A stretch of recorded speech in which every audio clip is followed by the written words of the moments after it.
정부가 전공의들에게 29일까지 복귀할 것을 요청한 가운데 충남 전공의들 중 복귀자는 없는 것으로 파악됐습니다. 천안대학병원 입원 환자 수는 30%가량 감소했습니다. 충남도가 총선을 앞두고 지역 핵심 현안 140개를 각 정당에 전달했습니다. 국립의대 신설과 2차 공공기관 이전 등이 주요 과제에 포함됐습니다. 예산시장의 인기가 계속되고 있는 가운데 100% 예산쌀만 활용하고 있는 막걸리 업체가 눈길을 끌고 있습니다. 지난해 사용량만 140톤에 달했습니다. 홍성의료원 인근 목재 야적장에서 화재가 발생해 3시간 만에 꺼졌습니다. 소방당국이 한때 대응 1단계를 발령한 가운데 다행히 인명피해는 발생하지 않았습니다.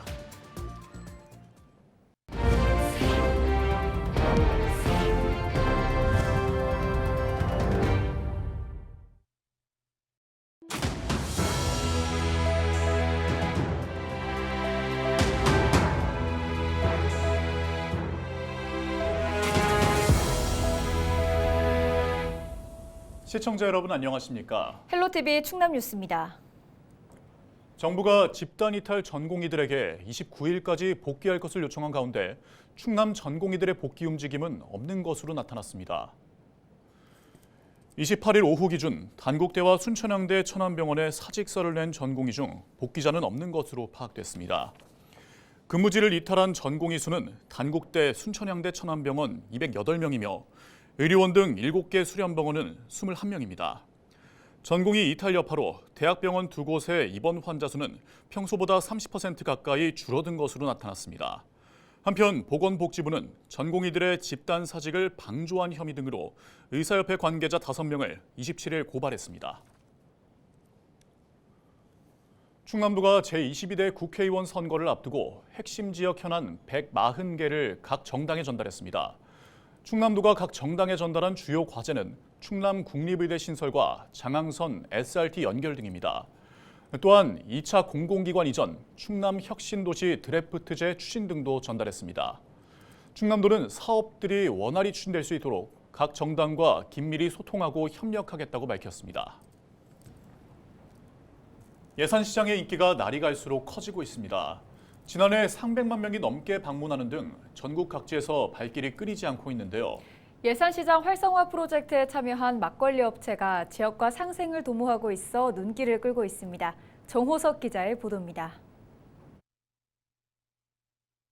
지난해 다시 문을 연 예산시장. 올해 누적 방문객이 50만 명을 넘어섰고 설 연휴 기간에는 12만여 명의 발길이 이어지는 등 인기가 계속되고 있습니다. 예산군과 더본코리아의 협업으로 시작된 예산시장 활성화 프로젝트. 해당 프로젝트가 시작되기 전 백종원 대표의 제안을 받아 지난 2020년 먼저 시장에 자리 잡은 막걸리 업체. 초기엔 막걸리와 더불어 예산 지역의 농산물을 활용한 메뉴를 만들어 음식점 형태로 운영했습니다. 업체가 좋은 반응을 얻으면서 예산시장 활성화 프로젝트에 대한 그림도 구체적으로 그려졌습니다. 그때 이제 테스트가 되어서 이제 이 시장의 어떤 활성화를 이제 좀 더 시켜보겠다라는 그런 계기가 됐던 것 같고요. 어찌 보면은 그 멤버로서 이제 여기 이 시장에서 프로젝트를 함께 하는 일원으로 되게 감회가 뜻깊고, 지금 시장이 작년 23년 한 해 동안 되게 좋은 성과가 있었는데 그런 성과가 만들어지기까지가 되게 저한테는 뭔가 감회가 새롭습니다. 원래 대전에 있던 해당 업체는 예산시장 활성화를 위해 업체 대표와 직원 10여 명 모두 예산으로 넘어왔습니다. 사업장이 확대되면서 예산 지역 청년 40여 명을 추가로 고용했습니다. 멤버들조차도 이제 그 예산군의 어떤 일원이 돼서 뭔가 예산 지역의 청년이 이렇게 늘어나는 그런 효과도 좀 있었고요. 그 친구들이 이제 알바로 이렇게 같이 저희와 함께하면서 뭔가 지역의 어떤 일자리 창출에 좀 조금이나마 좀 기여한 것 같아서 내심 뿌듯합니다. 지난해 업체에서 판매한 막걸리는 100만 병. 막걸리는 100% 예산쌀로 만들어지는데 지난해 업체에서 사용한 예산 지역 쌀은 140톤에 달합니다. 또 지난해 12월부터는 예산 사과를 활용한 막걸리를 출시했는데 일주일에 약 1,700여 명이 판매되고 있습니다. 막걸리 한 병당 사과 1개가 들어가 예산 지역 사과 소비량에도 큰 기여를 하고 있습니다. 저희 예산 시장 내 골목 막걸리는 주 원료가 사과와 쌀로 만들어지기 때문에 골목 막걸리의 판매량이 증가하고 활성화됨에 따라서 저희 지역에 있는 농산물 소비량도 증가하고 농가 소득은 물론 농산물 판로에도 큰 기여를 하고 있다고 판단하고 있습니다. 일자리 창출과 지역 내 농산물 소비 촉진에 기여하고 있는 막걸리 업체. 예산시장 프로젝트의 또 다른 지역 상생 효과를 내고 있습니다. 헬로티비 뉴스 정호석입니다.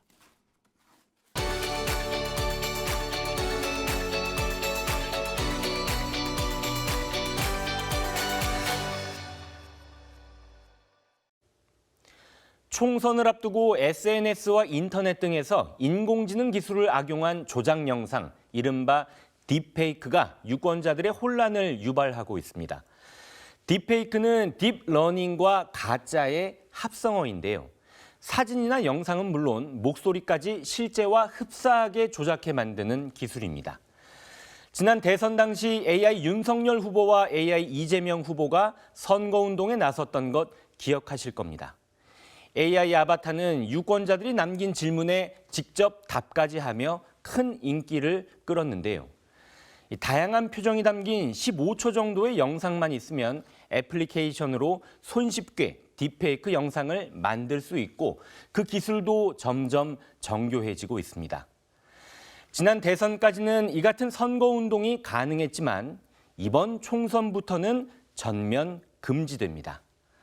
국회는 지난해 12월 선거일 90일 전부터 딥페이크를 활용한 선거운동을 원천 금지하는 공직선거법 개정안을 의결했습니다. 딥페이크 콘텐츠가 선거에 악용될 것을 우려해 금지법이 만들어진 것이죠. 중앙선거관리위원회는 딥페이크 선거운동에 대한 대대적인 단속을 벌이고 있습니다. 지난 1월 29일부터 시작했는데 벌써 129건이나 적발됐습니다. 개정된 공직선거법을 위반할 경우 7년 이하의 징역형이나 최대 5천만 원 이하의 벌금형에 처해집니다.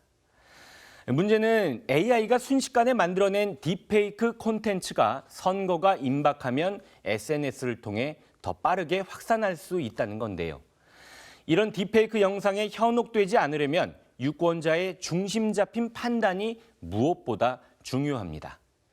확인되지 않은 정보가 넘쳐나는 유튜브나 SNS에 의존하기보다는 선관위 홈페이지나 공보물 또 공적인 뉴스 채널에서 나온 정보를 보고 듣고 판단하는 것도 필요합니다. 딥페이크 선거운동 콘텐츠를 접하면 관할 선관위를 통해 신고와 제보를 할 수 있고요. 또 중앙선관위 홈페이지를 통해서도 위반 행위 신고가 가능합니다. 급속도로 확장하는 AI 신기술이 우리 삶에 빠르게 스며들고 있는 요즘입니다.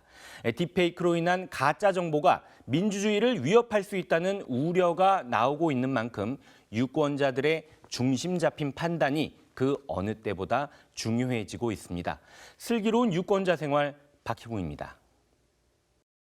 네, 저출산 시대의 학생의 맞춤형 교육을 위해서 AI 디지털 교과서 또 방과 후까지 하는 늘봄 교실 등 다양한 정책들이 끊임없이 시행이 되고 있는데요. 이를 위해서 충분한 인력 지원과 예산 지원이 함께 되었으면 좋겠습니다.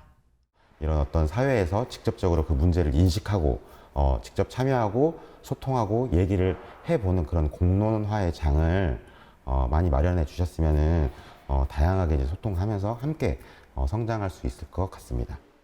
무엇보다도 아이들의 행복을 중심에 두고 아이들의 목소리에 귀를 기울이는 그런 정책을 펼쳐야 된다고 생각합니다. 충남선거관리위원회가 총선 예비 후보자를 위한 사조직을 만들고 선거 구민에게 음식물을 제공한 혐의 등으로 A씨 등 3명을 검찰에 고발했습니다.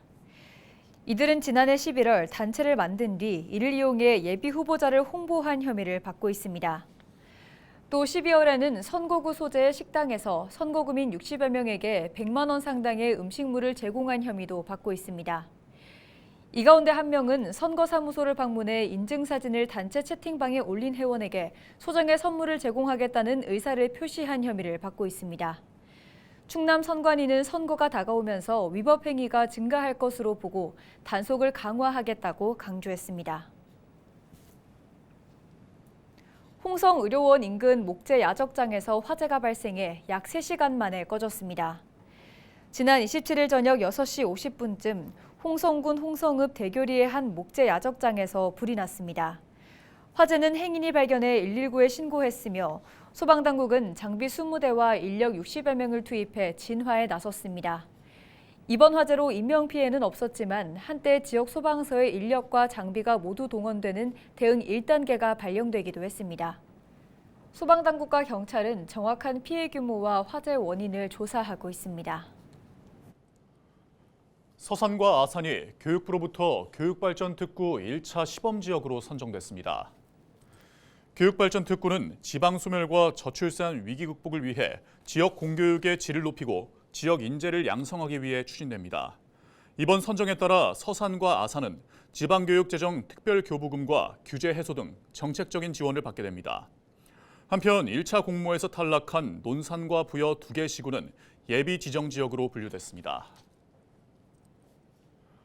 서산시가 가로림 만에 국내 첫 대규모 염생식물 군락지를 조성합니다.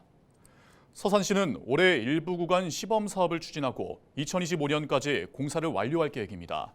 시는 가로림만 갯벌의 생태 기능을 회복하고 탄소 흡수력을 강화하기 위해 사업을 시행한다고 밝혔습니다. 염생식물은 갯벌 주변에 염분이 많은 땅에서 자라는 식물로 멸종위기 생물들의 서식지 역할을 하게 됩니다. 당진시와 서울 강남구가 28일 당진시청에서 우호교류 협약을 맺었습니다. 협약식에는 오성환 당진시장과 조성명 강남구청장 등 관계자 10여 명이 참석했습니다. 협약에 따라 두 도시는 문화와 관광, 체육 등 행정 전 분야에서 협력할 방침입니다.